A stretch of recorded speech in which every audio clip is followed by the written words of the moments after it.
Neçiz koy to'lab o'rganayotgan xotin zo'ngsiz qilishni haqsiz o'rganib oling. Yo'l tuz, yurak belgilarini besib saqlab olish unutib qolmang, umringizning oxirigacha asqatib qolish mumkin.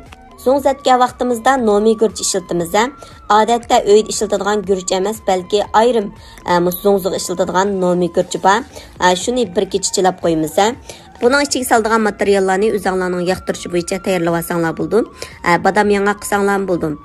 Ko'k burchaq, qizil burchaqlarni bir kecha chilab qo'ygandan keyin nomi gurch bilan birga videodagiga o'xshash tugib tayyorlab olamiz. Ko'rib mishakapsizlar, qo'shmaganlar qo'shib olinglar. Yaxshi mazmunlar kunda bor. Taom dars to'pimizga davomli o'quvchi qabul qilyapmiz.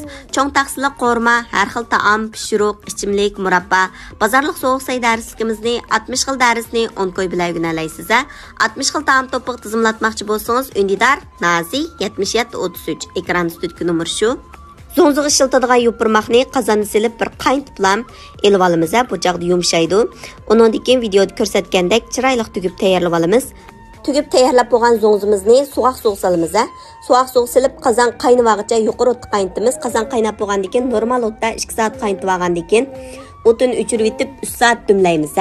Diqqat qildigan ishlar chalpul pishirib lam olmaymiz. Ichidagi guruch sal tasroq pishidi. Shunga 2 soat qaynatamiz, 3 soat dumlaymiz. Mushni esinglar ching tutinglar. Undan keyin qo'limizga ilib, yopirmoqdan ajratgan vaqtimizda chaplashib nayti. Shilimshi holat chiqqan bo'lsa, yumshoq pishgan bo'lsa, muborak bo'lsin, o'rganyapsiz.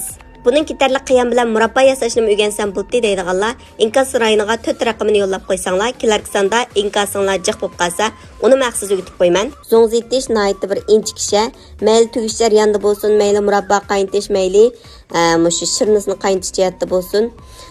Intayin inchiklikni talab qildim.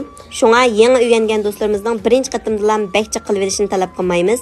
Az-azdan qilib keyin muvaffaqiyat qozongan vaqtingizda ankinchi qilsangizmi ulgursiz, o'rganib oldingizmi, qiynasizmi etib sinab